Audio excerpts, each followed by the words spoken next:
Iran ने Israel को सख्त चेतावनी देते हुए कहा कि अगर हमला हुआ तो हम भी नहीं छोड़ेंगे। ईरान के विदेश मंत्री अब्बास अरगची ने कहा कि ईरान के खिलाफ किसी भी इजरायली हमले का मतलब खतरे की रेखा को पार करना होगा। इसका माकूल जवाब दिया जाएगा। अरगची ने तुर्की प्रसारक एनडीटीवी को बताया कि ईरान पर किसी भी हमले का मतलब हमारे लिए लाल रेखा को पार करना है। हम ऐसे हमले का जवाब ज़रूर देंगे। ईरान की परमाणु सुविधाओं या किसी भी तरह के हमले पर प्रतिक्रिया दी जाएगी। गौरतलब है कि अमेरिका से लीक हुए कुछ डॉक्यूमेंट्स के मुताबिक इजराइल ईरान पर हमले की तैयारी में जुटा हुआ है। ईरान के विदेश मंत्री अरगची ने इस दौरान इजराइल पर किए गए हमले का भी जिक्र किया।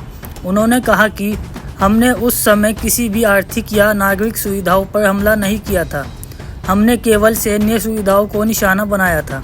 अब हमने इजराइल में अपने सभी लक्ष्यों की पहचान कर ली। अगर इजराइल हमला करता है तो हम उनके ठिकानों पर भी इसी तरह का हमला करेंगे। यह पूछे जाने पर कि इजराइल ने अभी तक ईरान के पिछले हमले का जवाब क्यों नहीं दिया, मंत्री ने पूरी दुनिया द्वारा इजराइल पर डाले जा रहे भारी राजनयिक दबाव का हवाला दिया। अरगची ने कहा कि इस क्षेत्र में पूर्ण पैमाने पर युद्ध छिड़ने की अत्यधिक संभावना है। देश क्षेत्रीय और अंतर्राष्ट्रीय स्तर पर महत्वपूर्ण राजनयिक प्रयास कर रहे हैं। मेरा मानना है कि इजरायली हमलों में और क्षेत्र में बड़े पैमाने पर आपदा को रोकने के लिए कूटनीति का इस्तेमाल और युद्ध विराम की घोषणा की जानी चाहिए।